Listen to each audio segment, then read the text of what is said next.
Hello dear student, welcome to our platform Vidyalaya classes. Dear students, कैसे हैं आप लोग? आई होप आप लोग अच्छे होंगे और आपकी पढ़ाई बहुत अच्छे से चल रही होगी। डियर स्टूडेंट्स, मैंने आपसे पिछले लेक्चर में एंडोप्लाज्मिक रेटिकुलम के बारे में बात किया था, उसके डिफरेंट टाइप्स और जो है उसमें क्या डिफरेंसेस है, सभी मैंने आपको बता दिया था। तो आज के लेक्चर में हम लोग जो है किसके बारे में देखेंगे? हमारा जो एक सेल ऑर्गेनेल्स है, गोल्गी बॉडी यानी गोल्गी कम्प्लेक्स यानी गोल्गी अपरेटस। हम जो है आज उस सेल ऑर्गेनेल्स के बारे में बात करेंगे। किसके बारे में? गोल्गी अपरेटस के बारे में बात करेंगे। तो गोल्गी अपरेटस का कई नाम है, आप ध्यान रखिएगा। गोल्गी अपरेटस भी कहते हैं और जो है गोल्गी कम्प्लेक्स भी कहते हैं, और क्या कहते हैं? गोल्गी बॉडी भी कहते हैं, और इसी को जो है डिक्टियोसोम भी कहा जाता है। ध्यान रखिएगा, ये जो गोल्गी बॉडी होती है, इस गोल्गी बॉडी की खोज यानी गोल्गी अपरेटस की खोज किसने किया था? जो है आपका गोल्गी ने किया था, कैमिलो गोल्गी ने। इसलिए इसका नाम भी रखा गया जो है गोल्गी कम्प्लेक्स या गोल्गी अपरेटस। तो जहाँ पे भी आप गोल्गी कम्प्लेक्स या गोल्गी अपरेटस लिखोगे, वहाँ पे ध्यान रखिएगा हमेशा जी जो है कैपिटल लेटर्स होना चाहिए। देखिए ध्यान से, क्योंकि ये साइंटिस्ट का नाम था, उसी के नाम पर पड़ा हुआ है आपका गोल्गी अपरेटस। ठीक है। अभी गोल्गी कैमिलो गोल्गी ने जो है 1898 में एक सिल्वर नाइट्रेट सोल्यूशन का यूज़ करके उसका क्या कर दिया था? खोज कर दिया था। ठीक है, सिल्वर नाइट्रेट सोल्यूशन आपको ध्यान रखना है। तो आपसे क्वेश्चन पूछा जाएगा, कौन से ऑर्गेनेल्स को स्टडी करने के लिए सिल्वर नाइट्रेट सोल्यूशन का यूज़ किया गया था? ठीक है, तो आप बताओगे गोल्गी अपरेटस का। सेकेंड मैंने पॉइंट लिखा है कि द मेम्ब्रेन जो है आपका गोल्गी कम्प्लेक्स, मतलब इट इज़ लिखा गया है। इसका मतलब कि आपका जो गोल्गी का अपरेटस है ये किसका बना होता है? मेम्ब्रेन बाउंड सेल ऑर्गेनेल्स होता है। कैसा होता है? मेम्ब्रेन बाउंड सेल ऑर्गेनेल्स होता है। यानी मैंने यहाँ पे सेल ऑर्गेनेली लिखा है क्योंकि इट लगाया है। अगर मैं दे लगाता तो they are membrane bound cell organelles हो जाता, तो यहाँ पे प्लूरल हो जाता। अभी यहाँ पे सिंगुलर रहेगा क्योंकि मैंने इट लगाया है, केवल एक के लिए बता रहा हूँ। ठीक है। They it is made up of series of flattened stacks. Stacked हो जाएगा, फ्लैटेंड नहीं सही है, स्टैक क्योंकि डबल हो जाएगा ना। Flattened stack STACKE flattened stacked sacs called cisternae. मतलब आपको दिखाई दे रहा है इस तरीके से आपको एक फ्लैटेंड जो है क्या दिखाई दे रहा है? सीथ दिखाई दे रहा है। मतलब और जो क्या होता है वह स्टैक्ड में लगा होता है। जैसे देखिए ये आपका है मार्कर है, मार्कर एक मार्कर, दूसरा मार्कर, इसके आगे फिर तीसरा मार्कर, इस तरीके से पैरेलली एक स्टैक में लगा है। तो इसको हम लोग कह देते हैं, एक ट्यूबुलर लाइक स्ट्रक्चर आपको फ्लैटेंड दिखाई दे रहा है, इसी को हम लोग क्या कह देते हैं? सिस्टर्नी कह देते हैं। ठीक है, क्या कह देते हैं भाई? सिस्टर्नी कह देते हैं। ध्यान रखिएगा। ठीक है, फ्लैटेंड स्टैक्ड सैक होता है। फ्लैटेंड गोल्गी अपरेटस आपका फ्लैटेंड स्टैक्ड सैक होता है, जिसको हम लोग सिस्टर्नी कह देते हैं। मैंने आपको बताया था कि जो सिस्टर्नी होता है आपका रफ एंडोप्लाज्मिक रेटिकुलम में भी पाया जाता है। आपको दिखाई दे रहा है इस तरीके से वन, देखिए पैरेलल है, लेकिन सिस्टर्नी कभी भी ब्रांच्ड नहीं होता। देखिए आपको ब्रांच दिखाई नहीं दे रहा है। देखिए ये वाला पोर्शन देख लीजिए आप यहाँ पे, और ये वाला देखिए, फिर उसके बाद ये देखिए। ठीक है, इतना पॉइंट आपको याद होना चाहिए। फिर उसके बाद कहते हैं कि जो मेम्ब्रेन होता है किसका? गोल्गी कम्प्लेक्स का, यानी गोल्गी अपरेटस का जो मेम्ब्रेन होता है, और जो होता है गोल्गी कम्प्लेक्स का मेम्ब्रेन जो होता है वो कनेक्शन रखता है किसके साथ? Membrane of endoplasmic reticulum. Endoplasmic reticulum के साथ एक कनेक्शन रखता है, जिसको हम लोग क्या कह देते हैं? Complex cellular membrane system. ये जो कम्प्लेक्स सेलुलर मेम्ब्रेन सिस्टम से पूछा जाएगा कि किसके बीच कनेक्शन होता है, तो आप बताओगे गोल्गी कम्प्लेक्स और जो होता है किसके बीच? एंडोप्लाज्मिक रेटिकुलम के मेम्ब्रेन के बीच होता है, दोनों के मेम्ब्रेन के बीच। अच्छा, ये होता क्या है? जो जैसे हमारा जो मेम्ब्रेन होता है, देखिए यहाँ पे लिखा गया है कम्प्लेक्स सेलुलर मेम्ब्रेन सिस्टम। मतलब ये जो होता है मेम्ब्रेन का जो है री यूज होता है, रिफॉर्मेशन होता है, ठीक है, हमेशा जो है इसका रिसाइकल्ड होता रहता है। देखिए यहाँ पे आपको गोल्गी कॉम्प्लेक्स से एक ऐसा स्ट्रक्चर दिखाई दे रहा है, ठीक है। यहाँ पे क्या होगा आपका जो है क्या हो जाएगा, फॉर्मेशन होगा। जैसे आपका लाइसोसोम होता है, लाइसोसोम का फॉर्मेशन कौन करता है, आपका गोल्गी कॉम्प्लेक्स ही करता है। ध्यान रखिए कि जो इस तरीके से आपको स्ट्रक्चर दिखाई दे रहा है, इधर ऐसे देखोगे तो ये आपका जो है फेस क्या है, कॉनकेव फेस है, जबकि इधर क्या हो जाएगा, कॉन्वेक्स फेस हो जाएगा। कॉन्वेक्स फेस क्या लिखा गया भाई, कॉनकेव फेस, और ये हो जाएगा कॉन्वेक्स फेस, ठीक है, ध्यान रखिए। अब इस कॉन्वेक्स फेस को जो है हम लोग क्या कहते हैं, शीर्ष फेस, क्या कहते हैं, शीर्ष फेस, और इसको बोलते हैं ट्रांस फेस। क्या बोलते हैं, ट्रांस फेस, इसको बोलेंगे शीर्ष फेस और इसको बोलेंगे ट्रांस फेस। अब देखिए जो कॉन्वेक्स में है, कॉन्वेक्स वाला पोर्शन किधर होता है, हमारे जो न्यूक्लियस होता है, न्यूक्लियस के साइड होता है। ध्यान रखिए, न्यूक्लियस के साइड होता है और ये क्या करता है, फॉर्मेशन करता है, ठीक है। इसका इसलिए इसको कहते हैं क्या, फॉर्मिंग फेज भी कह सकते हैं, ठीक है। आप इसको क्या कह सकते हो, फॉर्मिंग फेज भी इसको कहा जाता है, ठीक है, फॉर्मिंग फेस भी कहा जाता है। और उसके बाद जो इधर आपका ये आपका हो गया शीर्ष फेस से ट्रांस शीर्ष फेस में क्या होगा, फॉर्मेशन होगा, कोई भी मॉलिक्यूल्स होगा जो है वो आकर यहाँ पे पैकिंग होगी, और उसके बाद यहाँ से ट्रांसपोर्ट हो जाएगा कहाँ के लिए, ये देखिए इधर आपका मैंने बताया था न्यूक्लियस है, इधर न्यूक्लियस है, न्यूक्लियस के इधर आपका शीर्ष फेस और उधर हो जाएगा ट्रांस फेस। तो इसलिए यहाँ पे होगा फॉर्मेशन, इसलिए इसको बोलते हैं फॉर्मिंग फेस भी कहते हैं। जबकि इसको जो है हम लोग क्या कर देते हैं, मैच्योरिंग फेस, इधर आकर क्या हो जाता है, मैच्योर होता है। तो ध्यान रखिएगा कि किसी भी चीज़ का फॉर्मेशन जो होगा आपका न्यूक्लियस के साइड होगा और इधर आपका मैच्योर होगा, ठीक है। इतना पॉइंट था, आपको ध्यान रखना है। अब चलिए जो है स्टूडेंट्स हम लोग जो है इसके फंक्शन के बारे में देख लेते हैं कि इसका फंक्शन क्या होता है।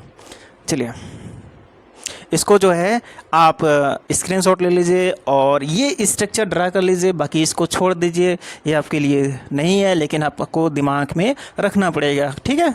चलिए आप इसको स्क्रीनशॉट लीजिए। चलिए अब ये जो फंक्शन ऑफ गोल्गी अपरेटस है, इसको बात करने से पहले हम आपको ये बताना चाहते हैं कि जो मैंने यहाँ पे लिखा था क्या कि कम्प्लेक्स सेलुलर मेम्ब्रेन सिस्टम, ये जो कम्प्लेक्स सेलुलर मेम्ब्रेन सिस्टम, इसको समझ लीजिए। कम्प्लेक्स सेलुलर मेम्ब्रेन सिस्टम का मतलब ये हुआ कि जो एंडोप्लाज्मिक रेटिकुलम है उसका मेम्ब्रेन और जो है गोल्गी अपरेटस का मेम्ब्रेन, दोनों का आपस में कनेक्शन होता है। क्यों होता है कि जब एंडोप्लाज्मिक रेटिकुलम से प्रोटीन या लिपिड्स बनता है तो उसका पैकेजिंग हो जाता है किसी एक वेसाइकल्स में, तो ये दोनों मिलकर एक साथ जो है इस सिस्टम को बनाते हैं कि पैकेजिंग कराना और वहाँ से ट्रांसपोर्ट करा देना, ठीक है। तो यही जो है आपका बन जाता है कॉम्प्लेक्स सेलुलर मेम्ब्रेन सिस्टम। इतना बात आपको समझ में आ गई है, ठीक है। अब बात करते हैं फंक्शन। हाँ, उसको समझने से पहले एक पॉइंट और ऐड कर लीजिएगा कि इसको ट्रैफिक पुलिस भी कहा जाता है। किसको, इस गोल्गी अपरेटस को क्या कहा जाता है, ट्रैफिक पुलिस कहा जाता है। क्यों कहा जाता है, आप देखते हैं फंक्शन में इसके, ठीक है। इसका फंक्शन क्या है, देखिए ये क्या करता है, आपके एनसीईआरटी में लिखा गया है कि जो एंडोप्लाज्मिक रेटिकुलम होता है उससे जो प्रोडक्ट बनता है उसको वह जो होता है पैक करता है, डिस्पैच करता है to the various targets inside and outside the cell through the Golgi apparatus. तो मैंने यहाँ पे वहाँ क्या लिख दिया कि प्रोटीन एंड लिपिड्स, मैंने ये लिख दिया, ठीक है। लेकिन आपके एनसीईआरटी में क्या लिखा गया है कि एंडोप्लाज्मिक रेटिकुलम से जो भी जो है मटेरियल बन रहा है उसको यह क्या करता है, पैकेजिंग कराता है और उसको जो है डिस्पैच कराता है। ध्यान रखिएगा।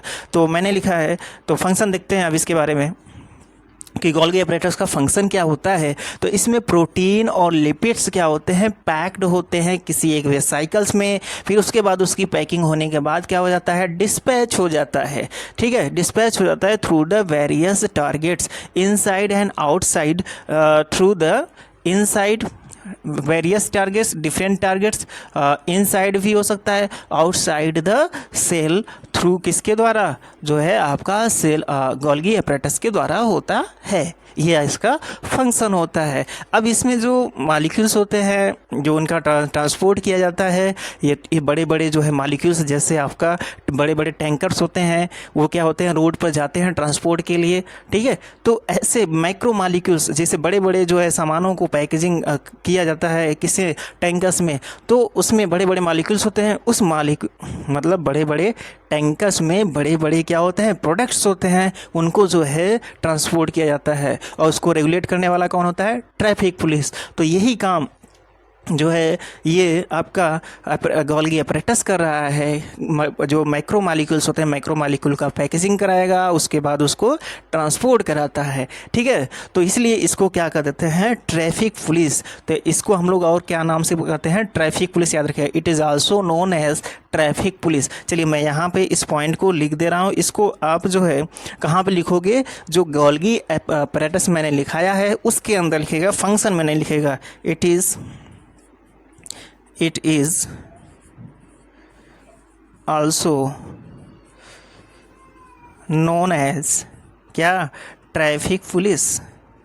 इसको जो है ट्रैफिक पुलिस भी कहते हैं, POLICE, ट्रैफिक पुलिस भी इसको कहा जाता है। ये पॉइंट आप लोग ध्यान रखिएगा। ठीक है, इसको आप मैं इसलिए ब्लैक कलर से लिखा हूँ कि आप उसको वहाँ पे ऐड करिएगा, गोल्गी जहाँ एपरेटस लिखाया गया है वहाँ पे। ठीक है, अब सेकेंड पॉइंट की बात करते हैं। तो ये जो सेकेंड पॉइंट होता है, इट फंक्शन एज स्टोरेज। यह मतलब क्या होता है, मटेरियल को स्टोर करता है और क्या करता है, मॉडिफाई भी करता है। मॉडिफाई कैसे करता है, देखिए मैंने आपको आगे एक पॉइंट लिखाया है, some time simple sugar is converted into complex sugar, यानी कि सिंपल शुगर को उन्होंने मॉडिफाइड कर दिया, कन्वर्ट कर दिया किसमें, कॉम्प्लेक्स शुगर में। और दूसरी बात, ये जो है प्रोटीन जो होता है उसका ग्लाइकोसाइडेशन हो जाता है, तो ग्लाइकोसाइडेशन से क्या बन जाता है, ग्लाइकोप्रोटीन। मतलब इस प्रोटीन के साथ, ये प्रोटीन था, अब ये क्या हो गया, मॉडिफाइड हो गया, किसमें हो गया, हार्मोन में हो गया।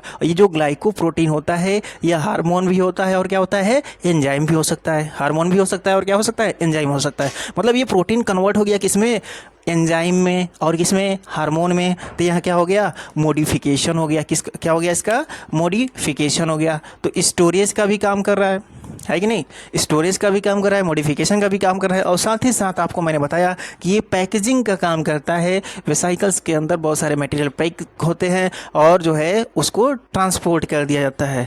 ठीक है, ऑफ पैकेजिंग ऑफ प्रोडक्ट्स का क्या करता है, पैकेजिंग कराता है इन वेसाइकल्स, और इस वेसाइकल्स को हम लोग क्या कर देते हैं, लाइसोसोम कर देते, सॉरी लाइसोसोम नहीं कहेंगे, इसको जो है पैकेजिंग कराकर इसको भेज देगा। ध्यान रखिएगा इसको। ठीक है, ये आपका second point. Third point, some time जो है आपका जो है आपका सिंपल शुगर जो होता है कन्वर्ट हो जाता है किसमें, जो है कॉम्प्लेक्स शुगर में। इसको पॉइंट याद रखिए क्योंकि आपके एनसीईआरटी में दिया गया है कि some time simple sugar is converted into the complex sugar, किस ऑर्गेनल से होगा, तो ये आप बता दोगे गोल्गी एपरेटस के द्वारा। उसके बाद जो है फोर्थ पॉइंट की बात करते हैं, तो ये आपका फोर्थ पॉइंट करता है, it also involve in the formation of lysosome. Important point है कि लाइसोसोम का फॉर्मेशन कौन करता है, लाइसोसोम का फॉर्मेशन आपका कौन करता है, बताइए। तो आप बताएंगे गोल्गी एपरेटस जो होता है आपका लाइसोसोम का फॉर्मेशन करता है। ठीक है, इतना बात आपको ध्यान रखना है। अब नेक्स्ट पॉइंट मैंने लिखाया है कि it synthesises cell wall materials. अब जो है ये क्या करता है, सेल वॉल मटेरियल्स का क्या करता है, फॉर्मेशन करता है, सेल वॉल मटेरियल को बनाता है। कैसे, देखिए मेनली जो है फास्फोलिपिड, आपको याद रखिएगा कि यह क्या बना देता है, फास्फोलिपिड। और मैंने बताया था कि आपका जो सेल वॉल मटेरियल्स है, सेल वॉल में भी क्या होते हैं, फास्फोलिपिड्स यानी पॉलीसैकेराइड्स होते हैं। ठीक है, ध्यान रखिएगा। इसको मैं लिखूंगा नहीं, इतना आप ध्यान रखिए, आपको लिए इम्पॉर्टेंट नहीं है, बाद में आप पढ़ोगे इसको। तो it synthesises cell wall materials, जो है मैंने बताया था पॉलीसैकेराइड से मिलकर बना होता है, इसलिए आप इसको कह सकते हो कि आपका जो मटेरियल्स हैं, सेल वाल मटेरियल्स कौन बना रहा है, तो हम लोग प्लांट के सेल के बारे में पढ़ रहे हैं, प्लांट सेल के बारे में। तो गोल्गी एपरेटस जो होता है सेल वाल मटेरियल्स का फॉर्मेशन करता है। उसके बाद मैंने 5th पॉइंट लिखवाया है आपको, इट फॉर्म, क्या फॉर्म करता है, सेल प्लेट। सेल प्लेट क्या होता है अभी बात करते हैं। Cell plate during the cell division, जब सेल का डिवीज़न होने वाला होता है तब क्या होता है, इसमें सेल प्लेट का फॉर्मेशन। मान लीजिए आपका प्लांट सेल है, इस प्लांट सेल में ये न्यूक्लियस है, ठीक है। अब न्यूक्लियस जब डिवाइड करता है, जिसको बोलते हैं हम लोग कैरियोकाइनेसिस, क्या बोलते हैं, कैरियोकाइनेसिस। जब कैरियोकाइनेसिस हो जाएगा तो एक न्यूक्लियस से कितने न्यूक्लियस बन जाएंगे, 2 न्यूक्लियस। पहले कैरियोकाइनेसिस होता है, उसके बाद क्या होता है, साइटोकाइनेसिस, ठीक है। बात को समझिए। अब ये जो कैरियोकाइनेसिस हुआ, 2 सेल्स, 2 न्यूक्लियस बन गया। अब 2 न्यूक्लियस एक सेल में तो रहेंगे नहीं, और उसका क्या हो जाएगा, डिवीजन होगा। लेकिन ये डिवीजन कैसे होता है, by the formation, by the deposition of cell wall. ये क्या होता है, सेल प्लेट। ये सेल प्लेट आपका डिपोजिट करेगा इस तरीके से कर आपका एक जो है ऐसे बना लेगा, और यहाँ से आपका एक अलग बन जाएगा सेल और एक अलग बन जाएगा।